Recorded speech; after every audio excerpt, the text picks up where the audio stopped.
두 사람의 작태는 우리가 힘줘 비판한 종족주의의 행태 바로 그것이다. 한편 유석춘 교수는 대학 강의 중에 일본군 위안부가 되는 과정이 지금이 매춘업에 진입하는 과정과 비슷하다는 발언을 한 바 있다. 그런데 이는 위안부가 자발적으로 되었다는 말이냐는 학생의 질문에 대해 오늘날도 그러하듯이 당시에도 극빈 계층의 생활고가 딸들을 위안부로 내몰았음을 설명하는 취지의 발언이었다. 유 교수는 이러한 상황을 요약해 강의에서 자의반 타의반이라고 표현하기도 했고, 또한 생활이 어려워서 그렇지 내가 위안부 본인이 원해서가 아니에요 라고 표현하기도 했다. 국가, 남성, 가부장 권력이 취약계층 여성의 성을 지배하는 당시 사회의 구조적 모순 하에서 위안부로 몰린 여성들에게 자발이냐 강제냐 식의 질문은 애초에 의미가 없다. 유 교수는 당시 그러한 여성의 실태와 모순을 오늘날의 매춘과 비교하여 설명하였을 뿐인데, 그것을 일본군 위안부가 자발적 의지의 매춘부였다는 주장이라고 매도하는 것은 오로지 유 교수의 학자로서의 명예를 짓밟기 위한 불순한 정치적 의도에서 나온 것이라고밖에 볼 수 없다.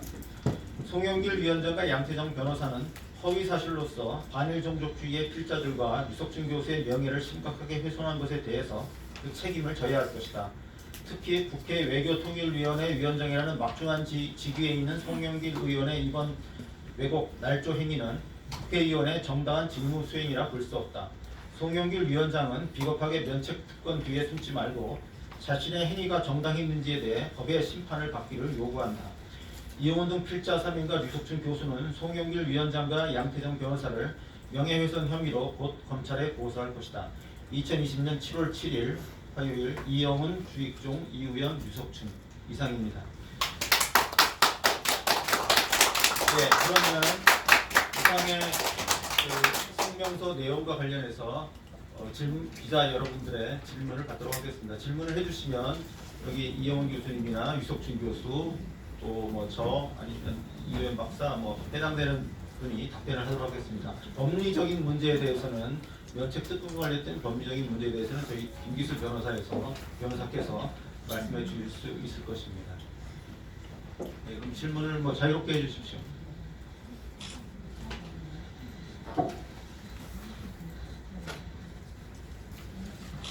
제가 질문 있습니다. 해외개발 박순종 기자라고 합니다.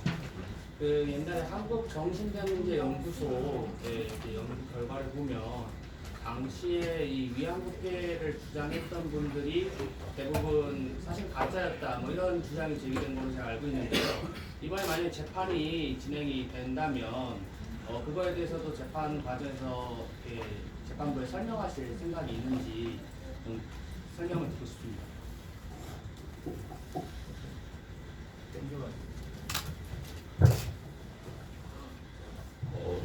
방금 질문하신 그 주제에 관해서는 저희들이 깊이 연구한 바가 없고 또 사안의 핵심이 아니기 때문에 그럴 의도는 없습니다.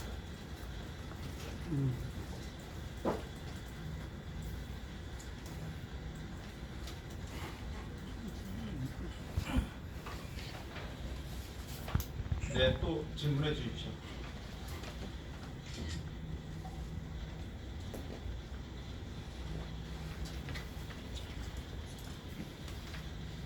이번에 양태정 변호사와 함께 이용수 할머니도 국토에 동참하신다는 기사를 제가 봤는데요. 그렇게 누구신지 좀 먼저 저 TV조선의 김치수 기자라고 합니다. 네, 그 양태정 변호사와 함께 이용수 할머니도 고소에 동참하신다는 기사를 봤는데요. 거기에 대해서 어떻게 생각하시는지 여쭤보고 싶습니다. 피해자분 직접 참여를 하신 거잖아요. 제가 전에 이용수 할머니가 참석하시는 것에 대해서 참여하는 것에 어떻게 생각하냐 그 말씀입니다. 네.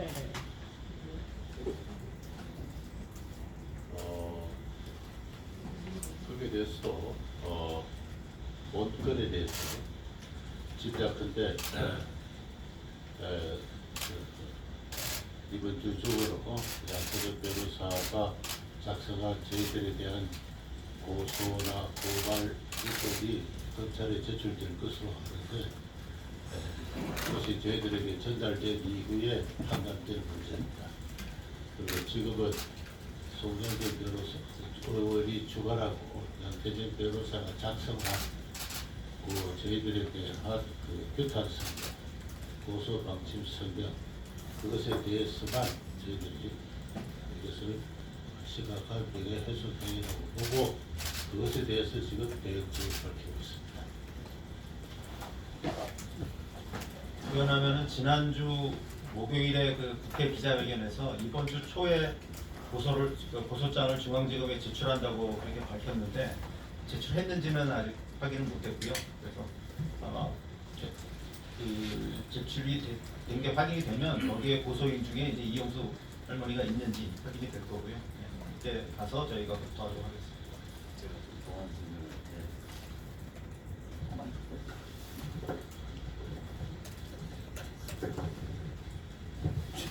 그냥 동기시고요.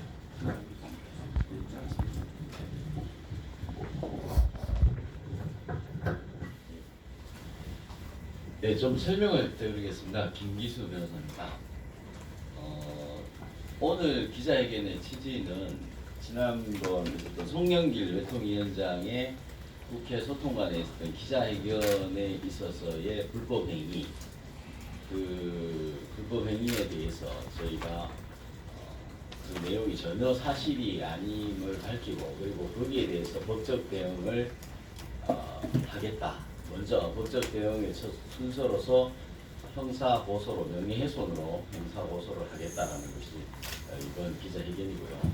그 송영길 의원이 기자회견에서 고소하겠다 했으니까 그 고소장이 접수가 되면 그 고소장을 저희가 입수를 해서 거기에 또 고소에 따른 무고 이런 부분은 별도로 2차로 법적 대응을 할 것입니다. 그래서 그것은 아직 접수가 되지 않았기 때문에 이용수 어르신이 뭐 이렇게 관련된 것은 오늘 기자회견에서 답변 드리기가 어려운 상황입니다.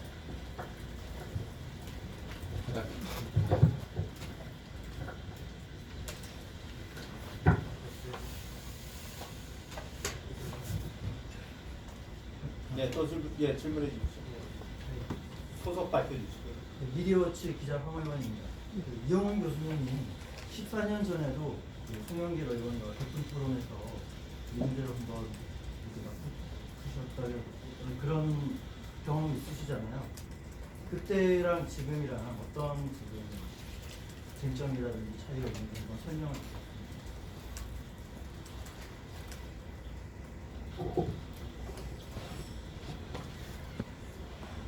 14년 전에 있었던 그 사실을 제가 지금 상세히 다 검토를 하지는 못했는데 되돌아보면은 당시 시작하고자 했던 정부가 시작하고자 했던 과거사 청산 작업 그 여러 가지가 있는데 그것을 그 특정 개인에게 소수의 몇 사람에게 책임을 지운다고 과거사 청산이 되는 문제는 아니다. 하는 그런 취지의 발언을 하는 도중에 일어난 일입니다. 위안부 문제만 하더라도 저는 경제사 전공자이기 때문에 극빈 계층의 딸들의 부모가 자식을 팔고 하는 현상을 잘 알고 있었기 때문에 조선시대 이래 그런 일들은 쭉 있어 왔습니다. 그래서 그 입장은 지금도 변하지 없는데요. 그래서 그 딸을 내주고 저 작업을 받은 거고 그리고 그들의 접근한 상당의 저 작업을 제시하고 취업의 동의를 요구한 인신 당시는 합법적인 형태로 이런 저 사람들을 모으러 다니는 주선업자들이 있었습니다. 그런 사람들의 책임도 있는데 법적으로 청산한다고 해서 그런 사람들의 책임을 지금까지 할 수 없지 않느냐. 그래서 과거사 청산은 법적으로 되는 일이 아니다. 제가 그런 취지 발언을 했을 때 송영길 의원이 앞에 앉았다가 그건 일본 우익이 하는 공창제 설과 같은 것이 아니다. 사실 그 당시 저는 위안부 문제에 대해서 자세하게 연구를 한 상태가 아니었습니다. 그저 상식적으로 연구자가 할 수 있는 이야기를 했을 뿐인데 그렇게 해서 사건이 터지거든요. 그래서 그 송영길 의원의 그와 같은 저와 형성된 나쁜 인연이 14년이 지난 오늘까지 또 이어질 줄은 상상이나 할 수 있겠으며 그렇게 보면 참 기구한 관계라고 생각합니다.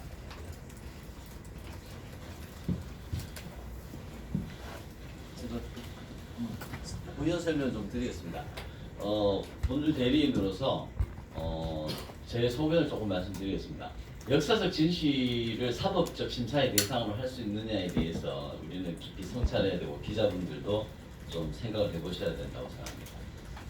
역사적 진실에 대한 사법적 심사를 다투는 그런 것이 아니고 반일 종족주의 그리고 반일 종족주의와의 투쟁이라는 그 책에 일본군 위안부는 매춘부다라는 명제 그리고 강제징용이 아니면 조선인들이 입신양명할 수 강제징용이 아니라 조선인들이 입신양명할 수 있는 천재 인류의 기회였다라는 두 번째 명제 독도 세 번째 독도는 일본 땅이니 돌려줘야 한다는 이 명제 이 세 가지가 이런 주장이 있었느냐 없었느냐가 사법적 심사의 대상이 될 것입니다.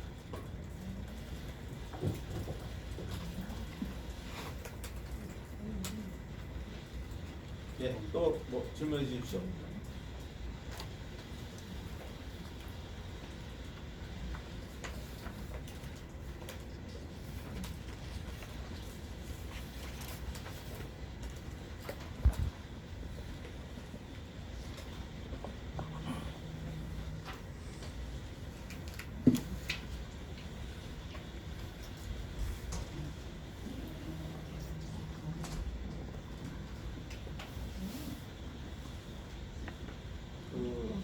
김기수 변호사님께서 그 송영길 위원장이 국회 정론관에서 주관한 그 기자회견 회의가 면책 정당한 국회의원의 직무 수행 활동이고 면책권의 대상이 포함이 되는지 이런 부분인데요. 헌법은 국회의원의 면책 특권이 규정되어 있습니다. 그래서 이번에 그 송영길 의원이 국회 외교통상위원장이긴 하지만은 이제 국회 일정이 상임위 일정이 제대로 잡혀 있지 아니한 그런 상태에서 상임위원회의 운영과는 정확하게 알려진 바는 없습니다. 하지만 국회의원의 면책 특권이라는 것은 국회의원의 의정 활동의 일환으로서 수행이 돼야지 가능한 것입니다. 면책 특권에 적용이 됩니다. 그래서 면책 특권에는 형사 책임도 면제가 되고 민사 책임도 면제가 됩니다. 그런데 기자회견의 형식을 빌었을 때에 그것이 면책 특권이 대상이 되느냐라는 것은 그 장소가 당연히 국회 아니라는 것 때문에 면책 특권이 대상이 아니라는 것입니다. 그래서 저희가 면밀히 지금 검토를 하고 있습니다만 잠정적으로 내린 걸로는 국회의원의 면책 특권의 대상이 아니다라는 것으로 제가 판단하고 있습니다. 의정활동의 일환으로서 한 것이 아니고 제가 볼 때는 기자회견의 목적이었다. 그리고 한마디로 말하자면은 불법성이 너무나 명백하다. 반일종족주의라는 책을 한 번만 읽었더라면 이런 기자회견을 읽기가 어려웠을 것이라는 판단입니다. 제가 말씀드리고 싶은 것은 송영길 의원의 기자회견은 그야말로 하나의 그 법률적인 용어로 보면은 형법 교과서에 나오는 상상 임신입니다. 상상 임신. 그리고 거기에 따라서 또는 우리가 자신에 대한 공격을 지금 그 송영길 의원이 지역구 주민들을 데려 나오셨는데 그 지역구 주민들이 잘못된 언론 보도 또 그리고 뭐 SNS를 떠도는 이런 소문, 풍문 이런 것들에 의해서 자신의 명예가 침해됐다. 그리고 자신의 조상이 명예가 침해됐다라고 생각해서 나온 발언으로 생각해서 이것은 법률적으로 오상방이다 이렇게 생각할 수도 있는데요. 가장 적합한 것은 송영길 의원님은 상상 임신을 했는지 아니면 악의적으로 했는지 둘 다 반드시 해명을 해야 될 것이고, 그것이 오늘 기자회견 이후에 송영길 의원실 측에서 보소장이 접수가 된다고 한다 그러면은 그것은 상상 임신이 아니고 명백한 저의를 가진 우리 반일종족주의 저자들에 대한 명예훼손이 될 것입니다. 네. 제가 질문 네, 질문 또 이재치 기자 네. 홍의원입니다. 지금 이 법정 싸움이 되다 보면 언론이나 뭐 저희들도 마찬가지지만 아무래도 관심이 당사자들한테 가게 되잖아요. 이혁순 교수님이나 뭐 이용훈 교수님이나 예전 저쪽에 뭐 이용수 씨라든지 송영길 의원 뭐 이런 당사자들한테 관심이 가게 되는데, 이 중요한 거는 역사적 사실 진실 이런 문제가 국민들한테 전해지는 그런 문제일 거라고 생각하는 게 문제가, 거기 위한 대책은 따로 준비하고 계시는 게 있으신지.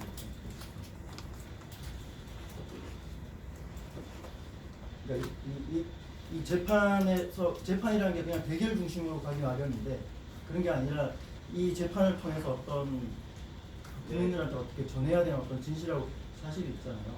만약에 이 재판이 만약 진행이 된다면, 그러면은 그거는 어떤 방식으로 그걸 저희는 오히려 저희가 이 반일 종족주의나 반일 종족주의와의 투쟁이라는 책자에 쓴 내용을 정확히 전달할 수 있는 하나의 기회가 된다고도 생각을 하는데요. 그러니까 이제 저희를 공격하는 입장에서 저희의 주장은 그냥 왜곡 날조하는 겁니다. 위안부가 매춘부였다고 썼다는 거예요. 그리고 또는 위안부는 공창이라고 썼다는 거고. 근데 그런 게 아니거든요. 그게 아니고 아까 이용규 교수님도 말씀하셨지만은 그 시대의 고유한 뭐 가난이라든가 이런 문제가 있었고, 또 일본의 전쟁 수행의 목표가 있었고, 원래 공창제라고 하는 그 가난한 집의 딸들이 팔려가는 인육 시장이 있었고, 이런 조건들이 복합적으로 작용해서 만들어진 게 일본군 위안부제라는 거고, 그랬을 때 그거를 매춘부 이렇게 표현하면 저희 보고 매춘부라고 썼다고 공격을 합니다만은, 매춘부라고 하면 그런 역사성이 안 드러난다는 거잖아요. 그 시대의 고유의 역사적인 내용을 담아서 다른 용어가 없는 거예요. 그냥 일본군 위안부제라고 쓸 수밖에 없는 거고, 그 내용은 단순한 매춘부가 아니고 또 단순히 일본 국가만의 전쟁, 국가에만 오로지 책임이 있는, 일본의 책임이 있습니다. 일본 국가에만 책임 있는 전시 성폭력, 전쟁 범죄만이 아니라 가부장이라든가 말씀드린 또 주선업자라든가 이런 여러 사람들이 복합적으로 책임을 져야 되는 역사적 현상이다라는 건데, 그런 부분들을 저희가 오히려 좀 더 명확하게 전달할 수 있는 좀 기회가 되지 않을까, 그렇게 생각을 하고 있고요. 그거는 노무동원에 대해서도 마찬가지일 거라고 생각이 들어요. 노무동원도 저희가 뭐 강제동원을 부정했다고 하는데, 강제동원을 부정한 게 아니거든요. 징용이라고 하는 것은 명백한 강제동원이라고 하는 거고, 또 그 전 단계에서도 강제성이 있었다는 거예요. 그런데 강제성도 있지만은 또 가라고 자꾸 권유를 하면은 자발적 응해서 가는 또 자발성도 있는 거고, 이런 복합적인 현상이라는 것을 이해를 하고서 이 문제에 접근하자라고 하는 게 저희가 이 책에 쓴 내용이고, 그러니까 책에 쓴 내용들을 그렇게 거두절미하고 단순화시켜서 파악하지 말고 그걸 가지고 공격하지 말라 하는 거고요. 그런 의미에서 저희가 이번에 책임을 지라는 거죠. 저희 주장을 왜곡한 사람들에 대해서는 책임을 져야 된다라고 주장을 하는 겁니다. 제가 질문해도 돼요? 예. 저는 유튜브 엄마 방송입니다. 저 김기수 변호사님께 질문을 하나 드리겠습니다. 지금 윤미향 사건이 5월달에 대한민국의 최고의 이슈로 떠오르지 않았습니까? 근데 지금 이 윤미향의 이슈를 듣기 위해서 오히려 야당에서 이 시민단체와 오히려 끈끈한 그 뭔가를 통해서 윤미향 사건을 덮으려는 하나의 프레임으로 우리 이용훈 교수님을 이것을 지적하고 그 사실을 오히려 폄훼를 낮추기 위해서 이런 일을 한 것이 아닌가, 저는 이렇게 생각을 하는데 김기수 변호사님 답변 좀 해주세요. 물타기를 하는 게 아닌가, 저는 그렇게 보고 있습니다.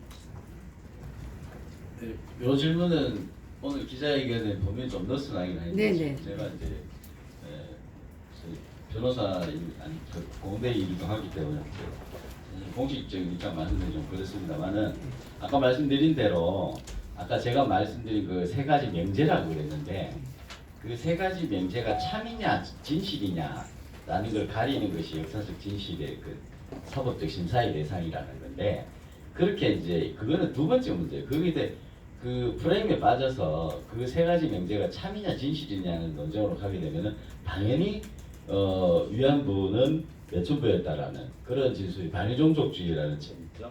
저 책에 들어가 있는 것처럼 국민들이 착각을 한다는 거예요. 그렇지 않다는 거예요. 그래서 이 세 가지 명제에 대한 부분이 저 책에 있느냐 없느냐가 저희 오늘 기자회견의 취지입니다.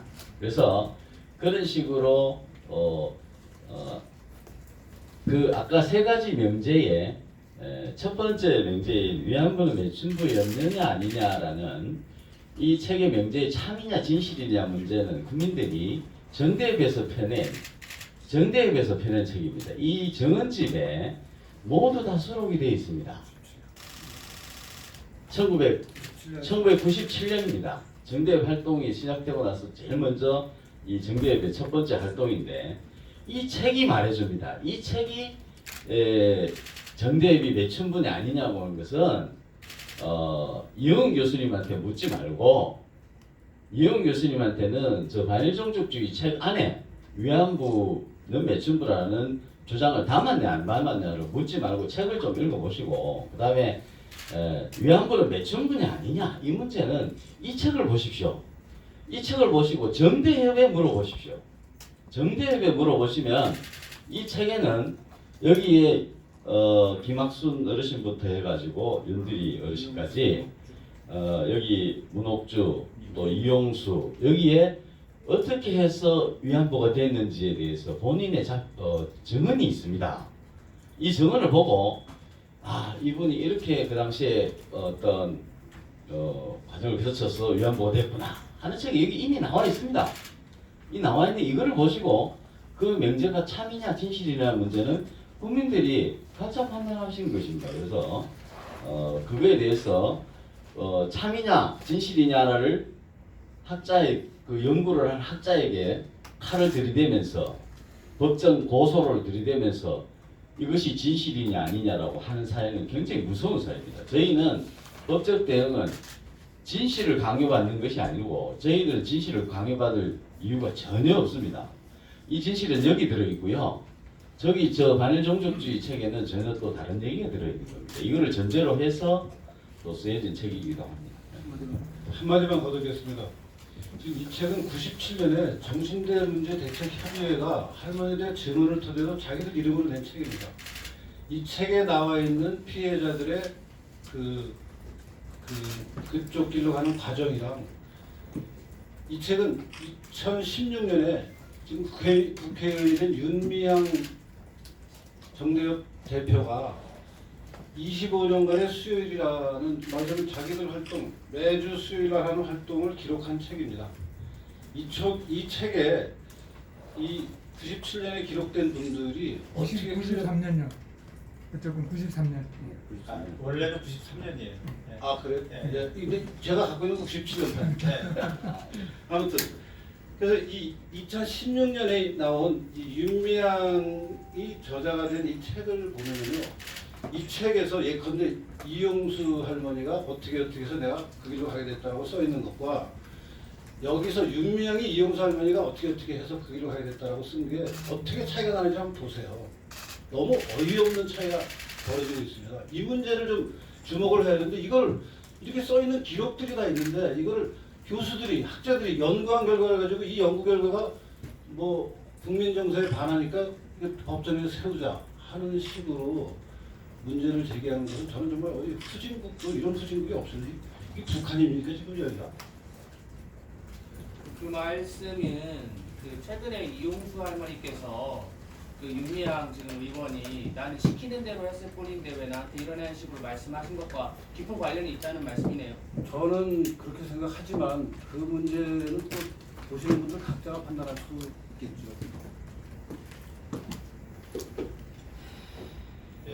추가로 한두 분 정도 질문을 좀 더 받도록 하겠습니다. 네, 소속 말씀해 주시고요. 네, 조각제닷컴의 조세파기라고 합니다. 네.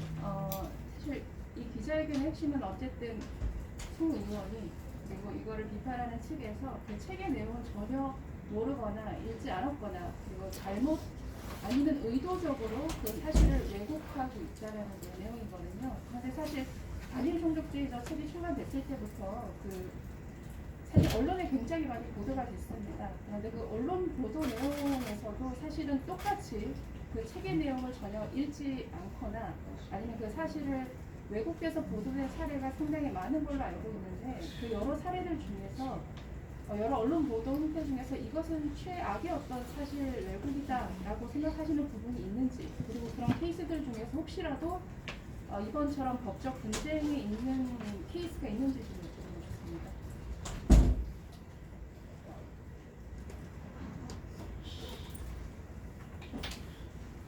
저희가 그 작년에 6월 말에 책이 나오고 나서 그리고 그게 7월 달에는 언급이 안 되다가 8월 초부터 해서 7월 말부터 특히 8월 또 9월 이렇게 집중적으로 그 언론에서 많이 다뤄졌어요. 그래서 그때 다 리뷰를 했는데 물론 저희가 쓴 내용을 제대로 이해해주고 평한 거는 없고 저희가 대체적으로 보면 이런 거죠. 그러니까 뭐 그 일본군 위안부가 피해자라는 거를 우리가 부정했다. 뭐 그런 식의 피해자성을 부정하고 자발적으로 갔다고 썼다. 이제 이런 식으로 이제 했는데 그거는 얘기를 좀 오해를 한 거죠. 그러니까 저희는 그 어쨌든 아까 말씀드린 대로 일본군 위안부만 하더라도 일본군 그러니까 정부와 일본 군과 또 주선 업자와 가부장, 딸을 팔아넘긴 가부장 이들의 복합적인 그런 범죄라고 하는 그런 인식을 갖고 있는 거고 물론 당시는 그게 합법의 형식을 취했는데 지금 기준으로 보면 범죄라고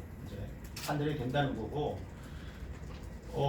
본인의 의사에서 반해서 갔다는 거죠. 저희는 본인의 의사에 반해서 갔다는 건 저희도 인정을 하는 건데 그걸 저희가 이제 자발적으로 갔다는 식으로 썼다 이렇게 다 보도를 많이 했어요. 뭐 KBS에도 하고 이렇게 했는데 저희가 하도 많아서 일일이 다 대응할 수는 없고 또 뭐 언론은 또 이렇게 저렇게 다룰 수 있는 어느 정도의 그 뭐 표현의 자유라든가 민평의 자유도 있다고 생각해서 용인을 했고요. 용인을 했는데 이번 경우에는 저희를 그냥 비난하는 거는 저희가 좋아요. 뭐 밖에서 외부에서 비난하는 건 좋은데 비난하는 정도가 아니라 어쨌든 왜곡된 주장을 가지고 저희가 그 사람들의 명예를 엄격하게 그러니까 위안부와 강제동원 피해자의 명예를 훼손했고 또 이게 한국인의 자존심, 한국 국민으로서의 자존심에도 상처를 줬다고 하면서 저희를 형사 고소한다고 했기 때문에 저희가 이렇게 지금 대응을 하게 된 거고요. 저희가 선제적으로 뭐 이 책에 있는 내용을 약간 다르게 표현했다고 해서 고소를 하거나 이랬던 건 없습니다.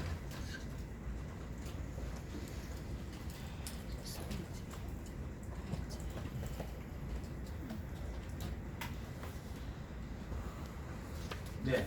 저 연합뉴스 김별성이라고 하는데요. 그 류수 교수님께서 아까 그 증언집이랑 그 25년간 실 그 책에서 그 할머니 아무튼 그 경험이 왜곡됐다는 식으로 말씀해 주셨잖아요. 그러니까 그 증언의 내용이 어떻게 바뀌고 있는지를 확인해 보시라 직접. 나는 다 확인해 봤습니다. 예, 그것 좀 설명해 주셨으면 좋겠어요. 삭제하겠습니다. 법정에서 필요하겠습니다. 기자들도 공부 좀 하세요. 꼭 교수가 공부를 해서 가르쳐줘야 됩니까? 다 대학 다니고 계십니다.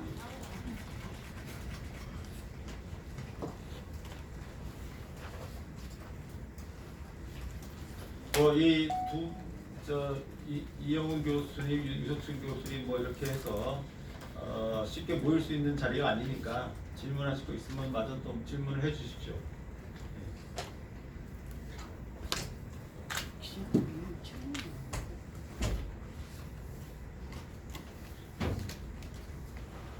예. 수원의 서울이사인데요. 예. 당시 송영배 의원이 했던 기자회견에서 유족 위안부랑 강제동 피해자 유족들도 고소에 참여한 걸 알고 있는데 아까 이용수 할머니 건에 대해서 여쭤보니까 고소장을 받고 나서 그 후에 입장을 밝히기도 하셨잖아요. 근데 사실상 어쨌든 피해자분들이나 유족들이 고소장에 참여한 게 거의 확실시 됐는데 그렇다면은 뭐 이용수 할머니 제외하고서라도 그분들이 고소장에 참여하면은 그분들 포함해서 총 이용 포함해서 모두 명예훼손을 고발해서 방치 못했지.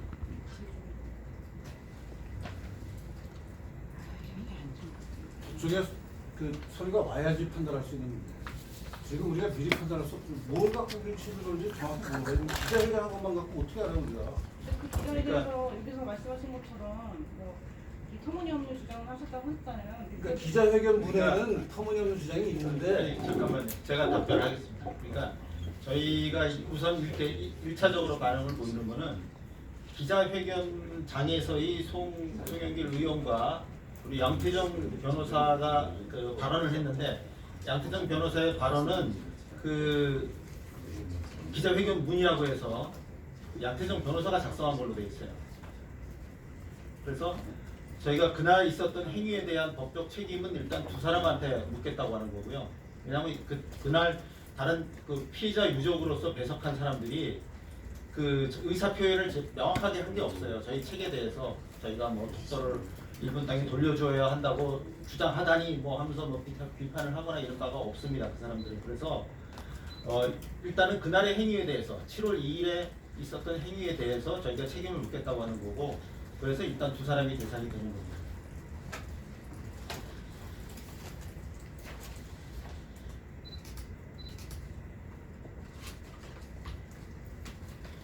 예, 더 이상 질문이 없는 것 같습니다. 그래서 기자 간담회는 이것으로 마치도록 하겠습니다. 오셔서 저희 그 취재를 해주신 데 대해서 감사 말씀을 드립니다. 네, 고맙습니다. 안녕히 돌아가십시오. 자, 안녕하세요. 시청자분. 이혜경 교수님과 유석준 교수님을 고발한 송영길 지금 5월 이분에 대해서 반드시